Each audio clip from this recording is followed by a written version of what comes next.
I don't know who needs to hear this, but this is your permission to start. Yep, that's it. You don't have to wait for anything. You don't have to be super prepared. You can just start. You can just start. That's it, that's the video. Hello my friends. It's nice to see you. If we've not met before, hi, I'm Charlemagne. And this reading is for whoever needs to hear it. If you clicked on this video, you saw the thumbnail, you saw the title, and you thought this one's for me, that is because you have been drawn here to hear this particular message. Welcome. It's nice to see you. I'm using a Nag Champa incense today. It's one of my favorite smells. Today our message, this collective message, is about starting stuff. I'm coming to you on a particularly gloomy day in England, and I think that that's also key to this message, is that it doesn't matter if it's gloomy and cold and dark. It doesn't matter if you don't necessarily feel completely prepared. That thing that you've been thinking about, it's time to start. It's time to do it now. Using my Rider-Waite deck, and we've brought out the Woodland Wardens Oracle deck. So we're going to start with the Woodland Wardens, and we're going to expand on the message that I've heard for you guys. Okay, everybody take a big deep breath with me.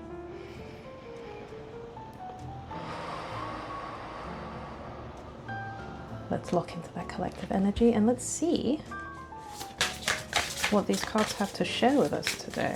Can you expand on this message for us, please? We have the Coyote and Datura. Deceit. Let's go for another one. I'll start this message. Can you tell us more, please? The Hare and Oak. New opportunities. Let's dig a little bit into these two, because having the two of these together, the predator and the prey, that seems quite pointed. Let's look. Okay, we'll start with the Hare and the Oak because that's the one I flipped to almost immediately. Crazy. I'm going to read this verbatim because I think that this is quite important. Hares are often symbols of fertility and love. Associated with the Celtic goddess Easter, they represent springtime, a season of birth and abundance. A variety of ancient cultures have linked the oak tree with bravery and vitality.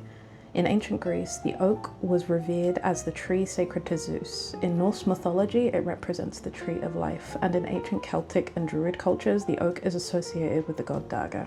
Upright, which is where we see it today, it represents a celebration of good fortune is in order. If you have been in a caregiving role, this is your reminder that sacrifices will be repaid. Interesting. Let's find the Coyote and Datura. Well, this is a little bit further in. Oh no. Again, I'm going to read it verbatim because I think that this is quite important. In the Victorian language of flowers, Datura warns of deceitful charms. It's a beautiful flower but extremely poisonous, and said to be an ingredient in the salve that allows witches to fly on their broomstick. Likewise, coyotes are often depicted as tricksters, known for their slyness and cunning. Again, we have it upright. This is what it says for the upright meaning. Beware the charming stranger. Before opening up to someone new, consider what they may have to gain from your trust.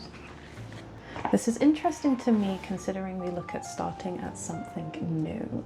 We have the opportunity in our Hare card of starting something, but we also have this Coyote card of our prey, of warning of people being deceitful. I think a lot of this message comes around like the fear of starting something and immediately being turned in the wrong direction. The coyotes are out there and you are merely a hare, but I don't think that that's strictly true. I think in a way we are both. We are both the hare and the coyote in this situation. Remember that while Datura flowers are beautiful, they are also poisonous, and they also happen to be the thing that lets witches fly. The deceit might just come from the normal. It might just come from thinking that you can't do extraordinary things. Let's move into the tarots here and we'll see what else we've got. Whoa, okay. So we have the World. We have the Ten of Pentacles, gosh. Interesting. We also have the reversed Nine of Cups. Some of you have probably had some things fall through in recent years that have made you question whether you should be following the passions that you've been thinking about this whole time.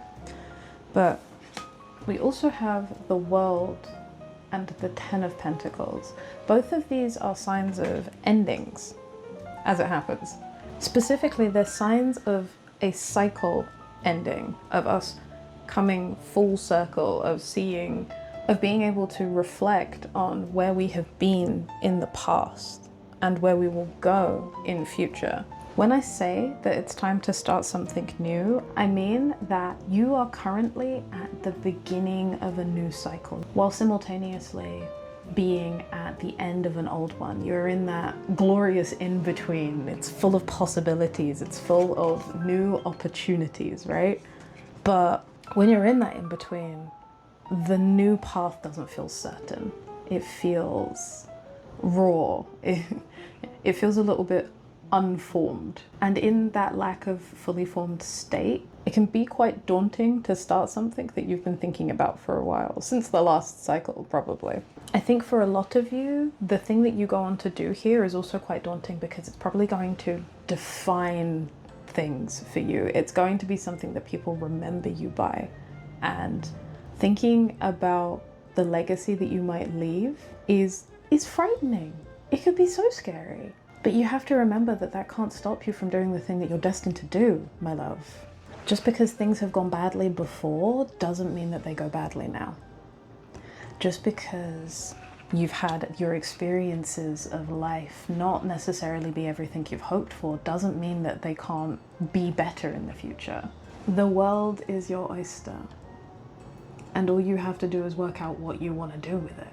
I suspect that for some of you, you've already seen the inklings of what this is going to be, but it's a little varied for this group actually. Let's see what we need to do here. Tell me more about this. Oh, okay. Interesting. Okay. So we've got two reversals here. We've got the reversed Page of Pentacles and the reversed Two of Pentacles. Both Pentacles, these are things that are really just gonna cement in the physical world a little bit more now.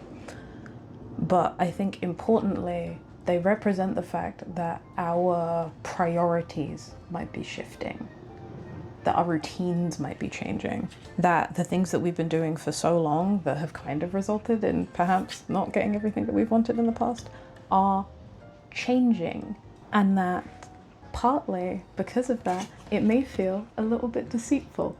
We may feel like we're changing too much from prey to predator.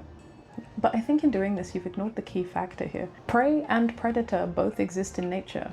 They are both necessary in the world in order to keep the cycle going, in order to keep the environment going. We can't stay prey to whatever path has been chosen for us. We must choose our own path. We must go in a way that we've not gone before. And that might feel like a trick to some people. That might feel like being disingenuous. But I am here to tell you that the thing that you're about to start isn't disingenuous. You're not being somebody different because you're faking it. You're not being something different because you're trying to get something out of it that you wouldn't do normally. You are doing this new thing because it is an expression of yourself. And that's wonderful, don't you think? It doesn't matter if it's gloomy outside. It doesn't matter if you don't feel ready. It doesn't matter if you aren't prepared yet. Now is the time to start. Even if you don't have everything available to you, you start with what you have and you make it bigger. The opportunity is there. You just need to take it. I hope that this reaches the people that it needs to. And I'm also excited to see all of the endeavors that people start having heard this message. Let me know what your new big thing is. I would love to see what you're doing with this. If you are interested in what I'm doing here, then consider liking this video and subscribing to the channel. I also do tarot education content on here. If you're interested in a one-to-one reading with me, I also have a Patreon where you can buy a one-to-one reading with me, or you can become a member where you can get readings with me once a month. I also do tarot lessons and behind the scenes content, and we have a book club, that's fun. You can also join as a free member as well, so it doesn't cost you anything. I wish you all a very, very good rest of your day or night, and I will probably be back with another video soon. But until then, stay blessed, my friend.